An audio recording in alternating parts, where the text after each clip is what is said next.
So, very warm welcome to everyone to this Sangha Live session. And I hope it's finding you well and you're arriving in a good space. But of course, whatever condition of the heart and mind that we find ourselves in, we are welcome to, to come here, to engage, to explore together. And so, yeah, really warm welcome to everyone. And I hope that you're noticing the lovely, warm, welcoming messages that are flowing through in the chat bar that we have access to here. And it's always such a delight to feel that sense of community, that sense of togetherness that we have. And also just noticing, the breadth of the community where people are in France, in Canada, in the UK, Scandinavia. It's really um, it's touching, in that sense that it's touching to know that each of us are out there doing our practice together. And it's also touching something expansive, as we notice those who are in places further away, maybe in places with different conditions, different circumstances. And yet we come together in this shared space and with this shared intention to wake up. And my name's Nathan. I'm in Israel, as I mentioned yesterday, Israel and Palestine over time here and there. And yeah, I'm really looking forward to seeing what we can open out today on this exploration that's running under this title, Imagine That. And yesterday we spoke a bit about assumptions. And today I want to open a little bit further into presumptions, what we have kind of taken before.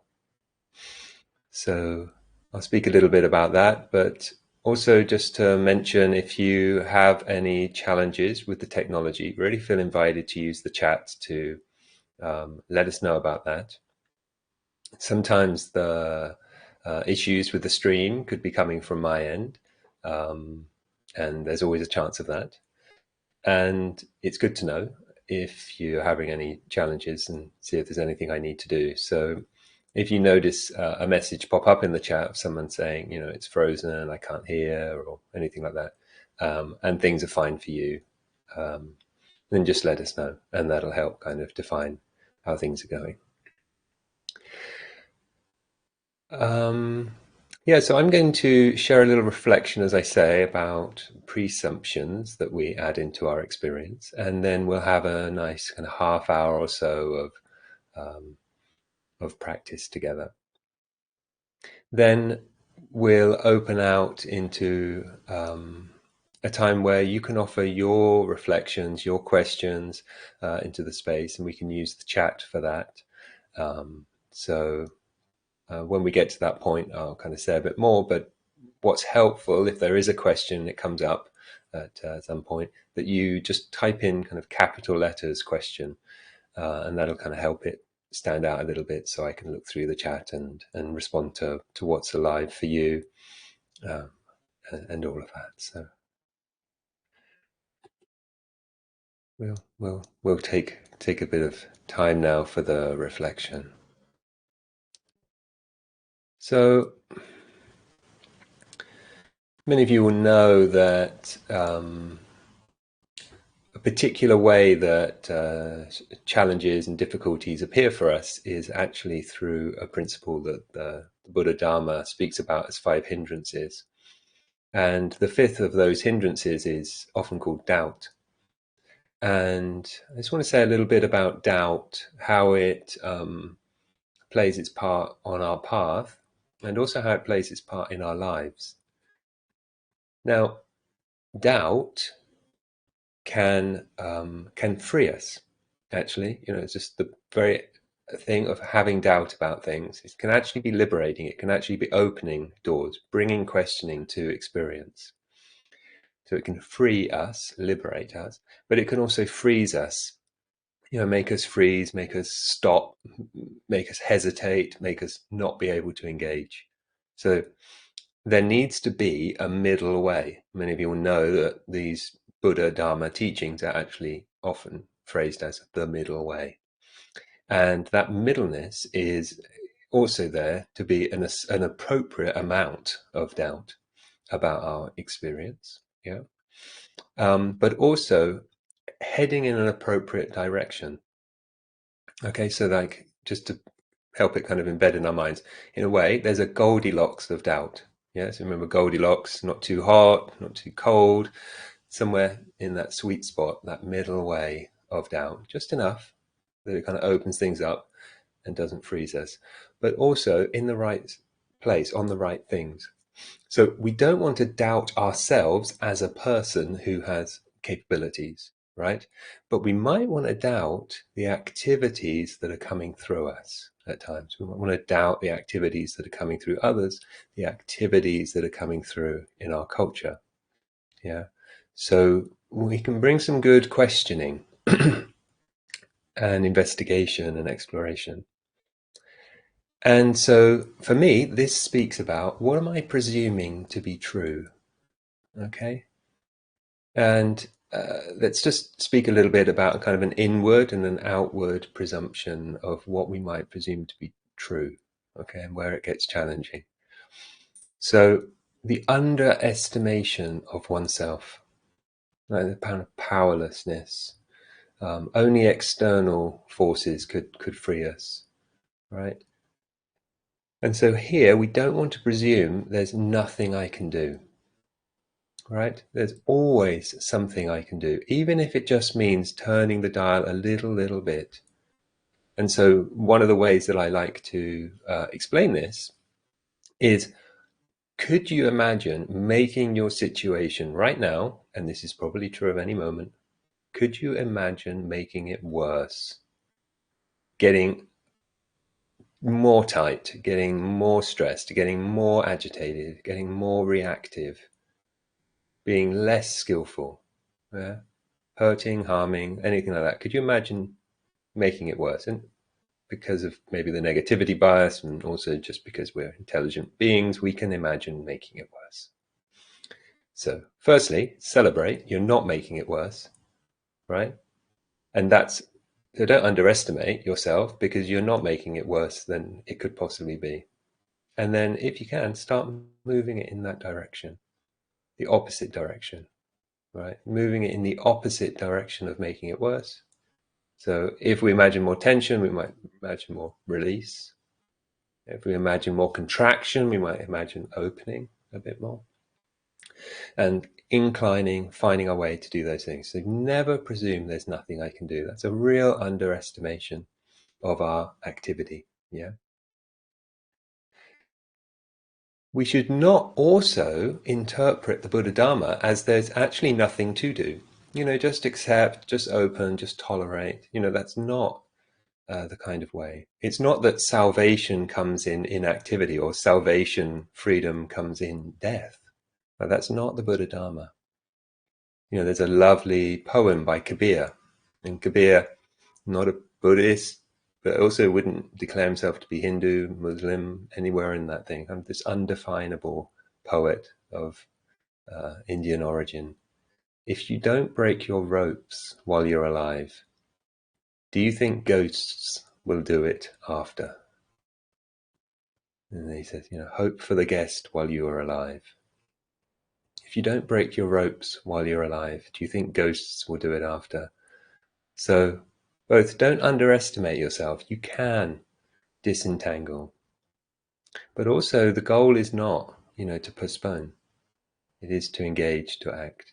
So, those can be some key presumptions that we actually overlay on our experience.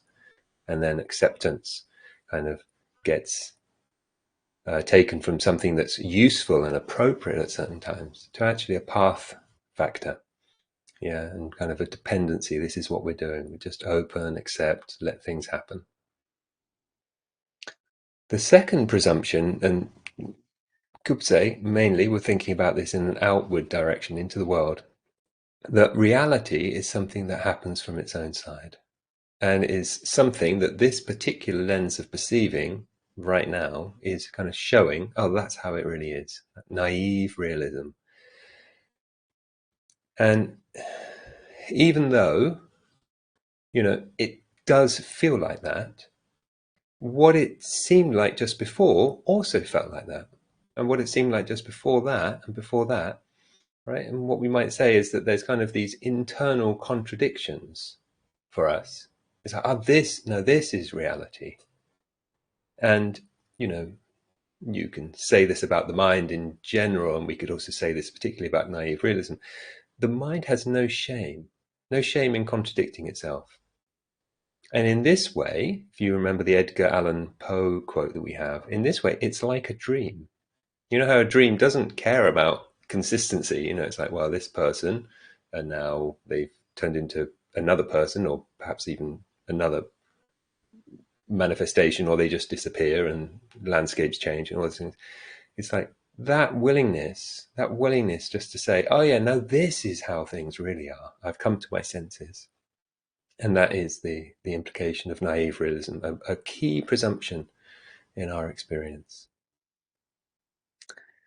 There's kind of many ways this comes into being, but we just want to mention a few, right? That we tend to presume a sense of constancy to things, right? And that those things will remain there in that way long enough that either removing them or getting them is going to actually bring satisfaction. Yeah. So we presume a level of constancy onto things. We presume that. And with it, we kind of presume a sense of substantiality, that they will be nourishing. Yeah. That we could consume that, assume that into ourselves in some way, some essence to ourselves or to things that will actually support them in doing that. And yet, neither of those things actually appear to be true, right? When we start investigating how appearances appear, we also start to notice that they change, that they're dynamic, that they're more fluid and flowing than we thought.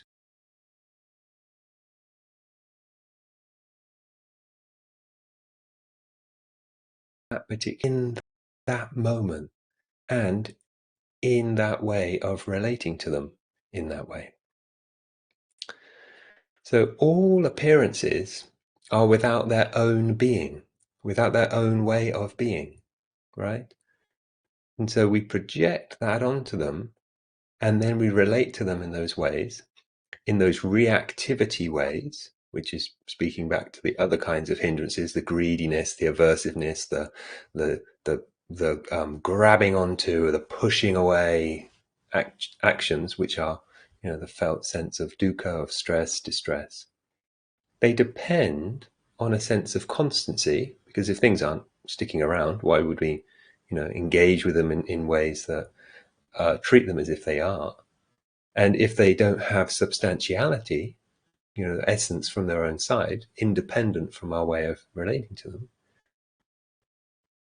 the dukkha activity stops. And with the dukkha activity, the dukkha experience, the felt sense, the contraction, the rigidity.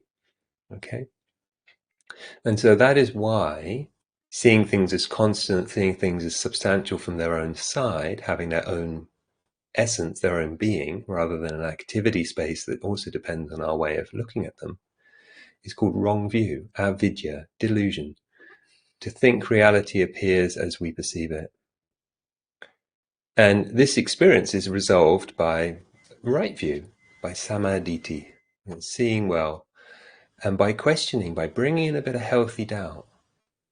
Yeah, seeing these things are changing, arising, passing, seeing that they depend on the way that I look at them.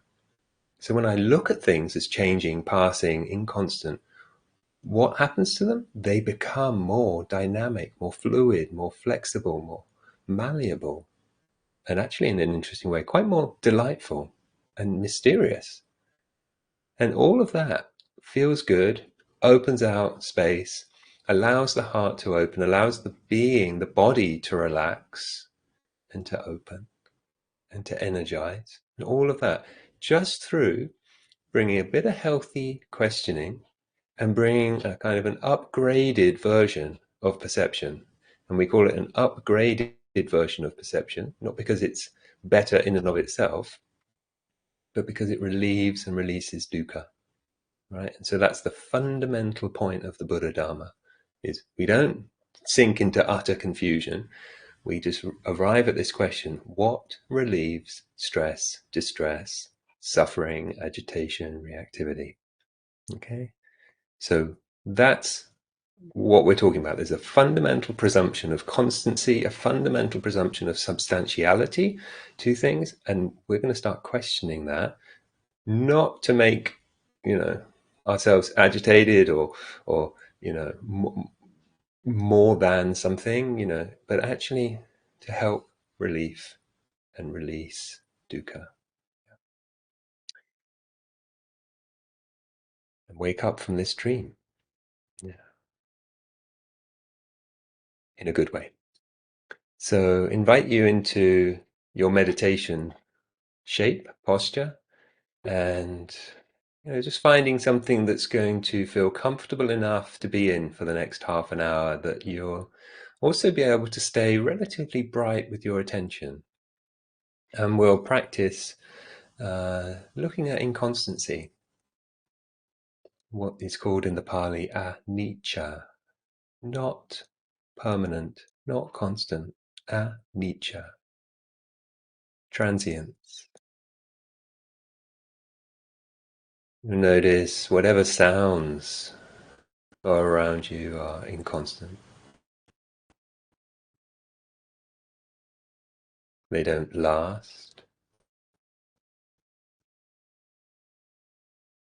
can't be frozen, and that they themselves are actually made up of vibrations.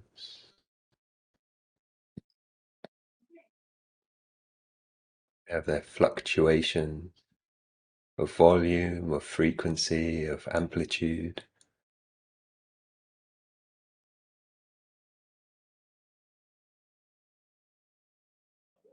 And that's true of apparently pleasant sounds, apparently unpleasant sounds,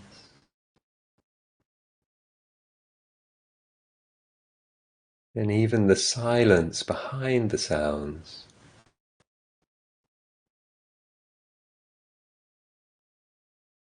As a kind of aliveness, a kind of a pulse.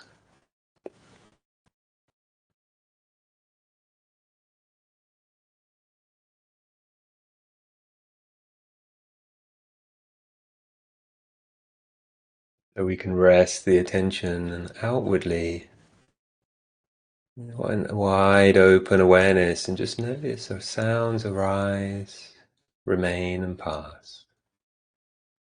And as they arise, they're changing. As they remain, they're changing. And as they pass, they're changing.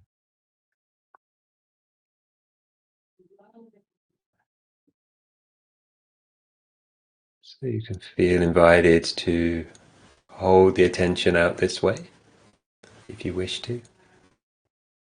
And if you prefer, you can do the same, working with breath and sensations. They also have this fluctuating nature.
As we practice anicca, anything can become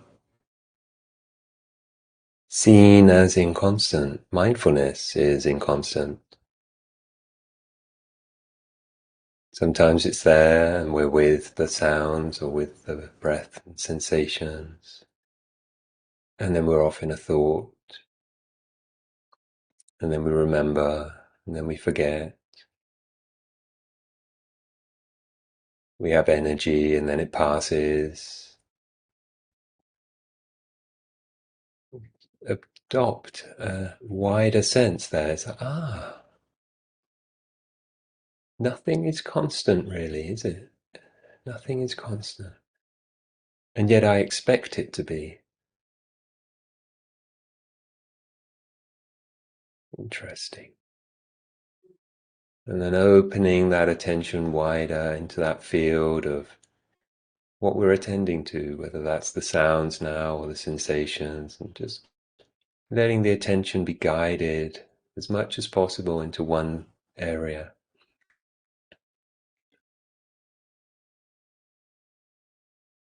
Just regarding, imagining we're viewing from a place of stillness in which everything flows through. Letting that awareness be wide and sensitive, not grabbing on, making peace, our way of observing, our way of relating. I don't want to fight, don't want to push away what's barely here, don't want to grab onto what can't really fulfill.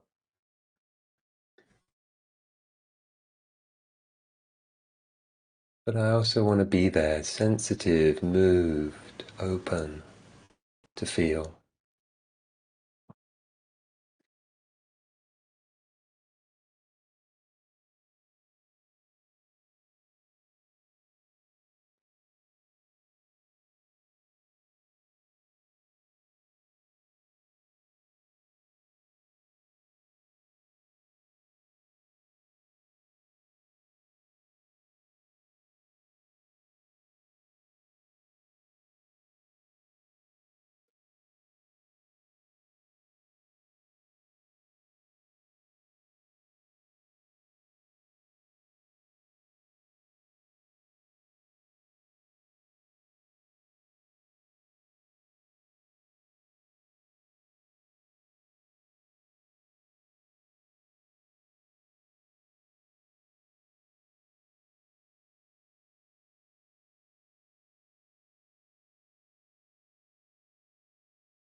You notice in your experience any sense of substantiality, that things have solidity. Could be memory, could be thoughts, could be sensations. Just notice that when you step back a little bit and still holding the attention to that thing, it starts to change. How dependent it is on the way we meet it. Its substantiality is dependent on seeing it as substantial, seeing it as more fluid, more flowing, more changing. The way we're actually looking at its absence, it's already gone from that condition, from that state.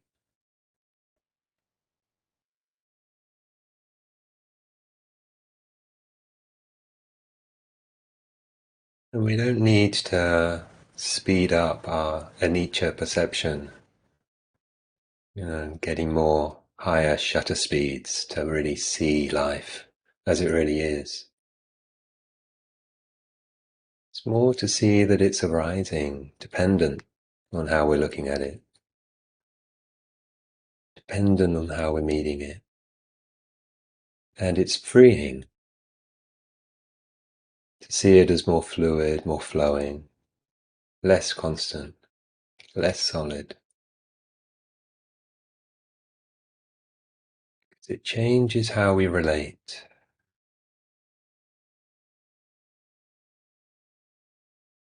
That's why we do it.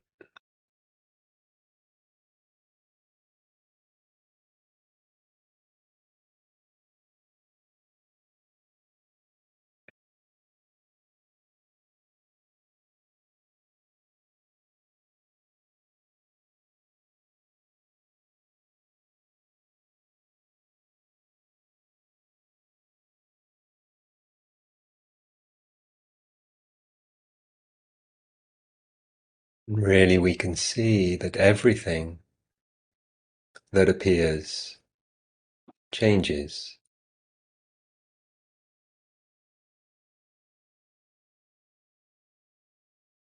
Anything that appears in awareness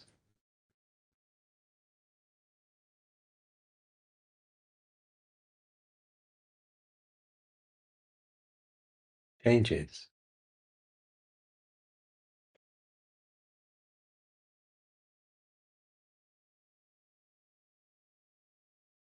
Even subtle things like this sense of myself is not a fixed entity.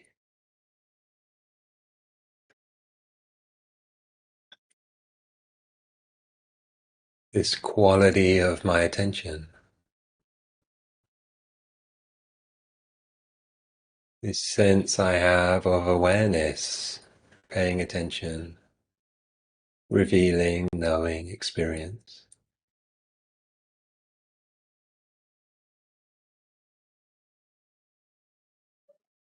Even this sense of time and space are in flux, not fixed, not rigid.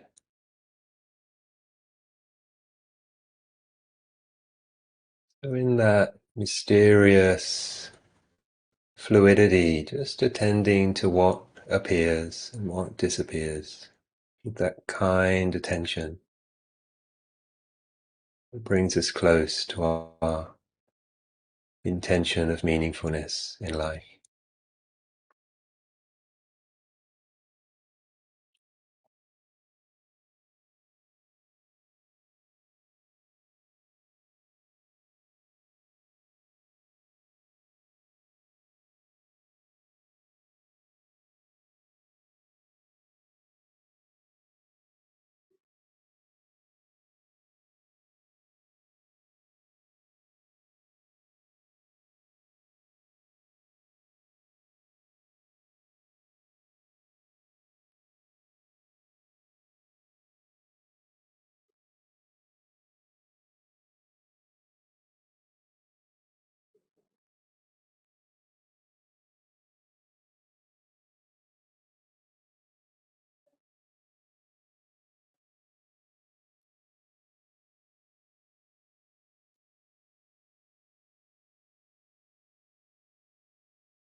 Whatever is grabbing attention now,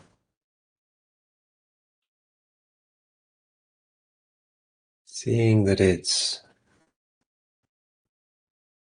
must be more changing than we at first imagined.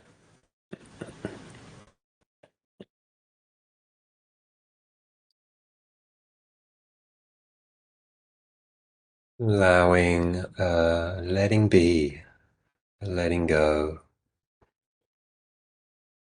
making peace come through.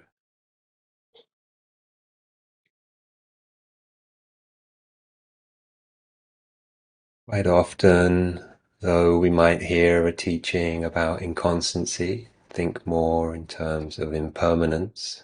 Oh, but this thing is always around. This pain has been here a long time.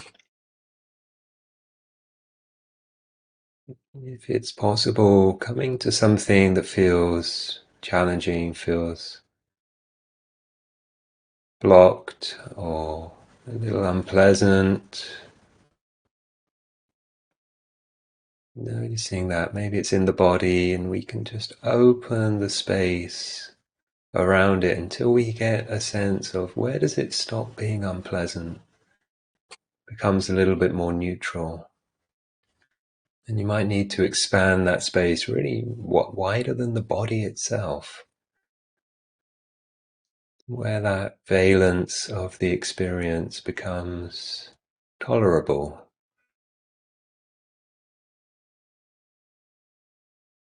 And what's happening there? Is it static? Is it moving? Is it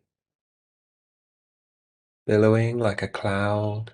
What's happening? Just feeling it, noticing it, allowing it to be dynamic, and also bathing that in the kindness of your attention. Just to give attention to something is an act of kindness. Anyone, anything you give your precious attention to, that's done out of kindness. It's a gift. Allowing that kindness to soothe, to soften, just the outer edges. It might radiate inwards, but don't force it. More interested in allowing what's fixed to become more dynamic, giving it space, giving it kindness, giving it our seeing that allows it to be more dynamic.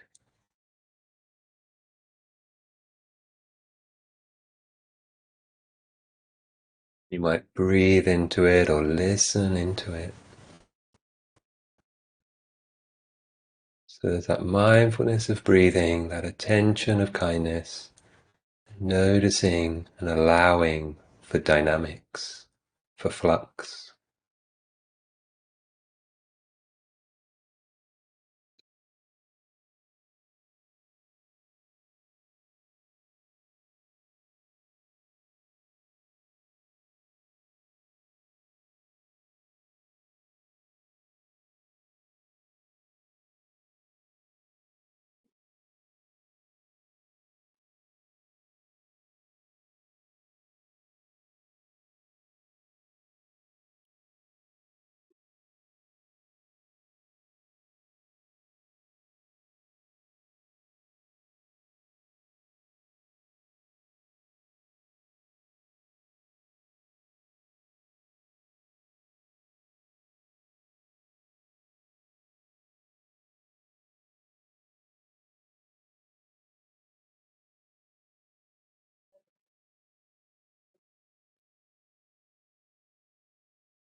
Everything is inconstant, nothing lasts. This meditation is also going to transition, going to change. But what we've cultivated, this way of meeting, this sensitivity and attention to flux, to fluidity, to flow, can come with us through the change. And we can notice how experience changes as we open the eyes if they were closed, move the body from the posture.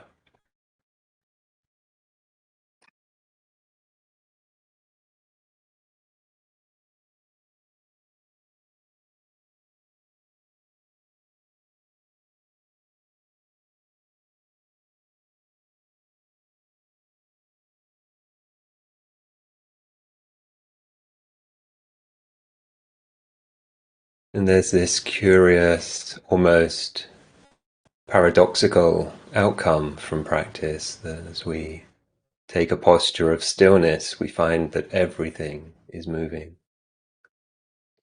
And maybe as we begin to move, maybe notice that there's something still that's revealing that movement.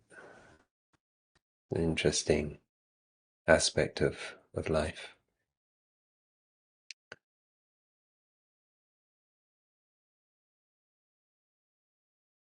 Something we can do through the day is keeping a background sense of where we might be saying to ourselves, it's always like this. I'm always like that. They're always like that. Yeah. That always is part of this dream within a dream. Yeah, it starts to create, it starts to form, it starts to engender behaviors for us that oftentimes aren't as helpful.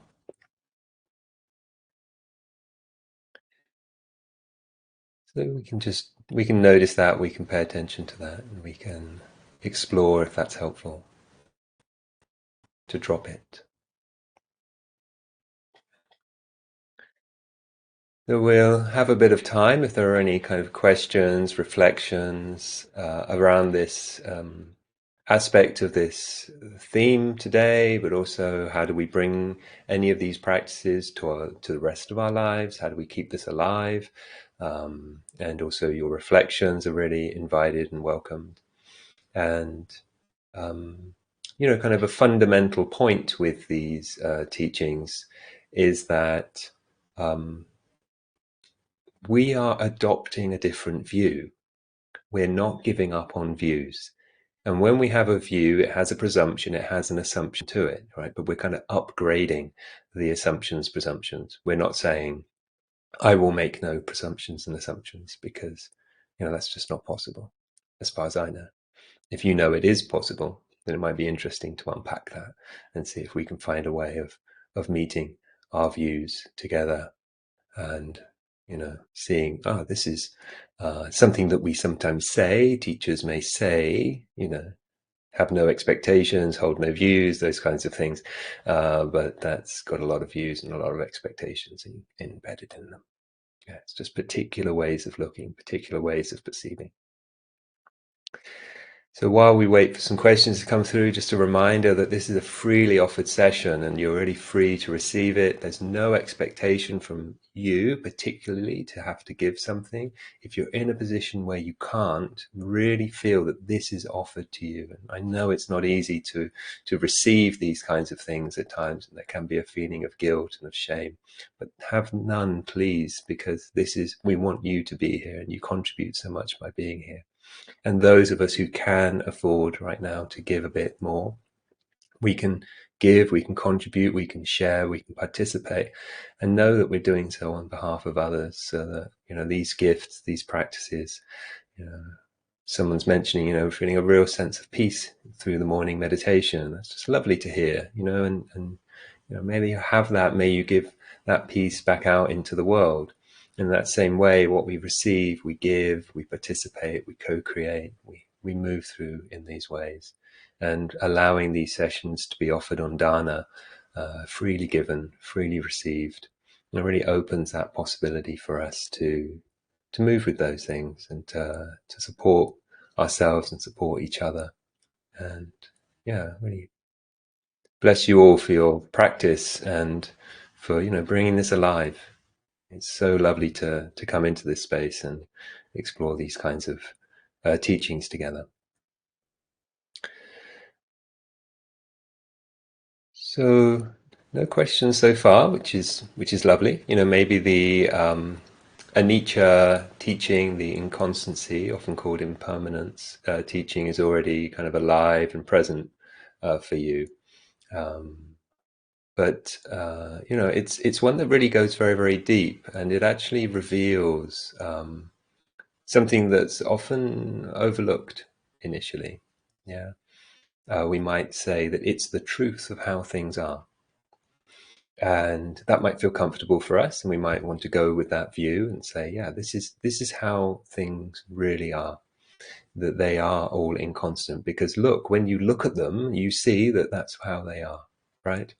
Um, More important for us in the long run, more important is that when I look at them as inconstant, that's how they become. And when I look at them and they're inconstant and they become that way, it allows me to let them be, allows to let them through. It allows me to be less reactive. That's the key insight, because then that opens the door for other ways that we might look at things that seem absurd, maybe, you know, or seem like I don't conceive of things that way. But it's opened out that possibility because we've said, look, when I look at them this way, they become like that. And becoming like that, that supports me to relieve the dukkha of my existence. And it supports me to live in a way which is more appropriate to those intentions, like we shared yesterday. Of what I really want more. I want more compassion. And when I see that beings are inconstant, that comes through more. I see that I want to live in a world of peace, of respect, of equality. And that allows me to bring it in more. Yeah. And in this way, life is like a dream, right? A dream within a dream. And we can really tap into that, really move into that uh, in more skillful ways. So there's a question just popped in. I think we have just enough time to respond to it, I hope. So from Ernestine.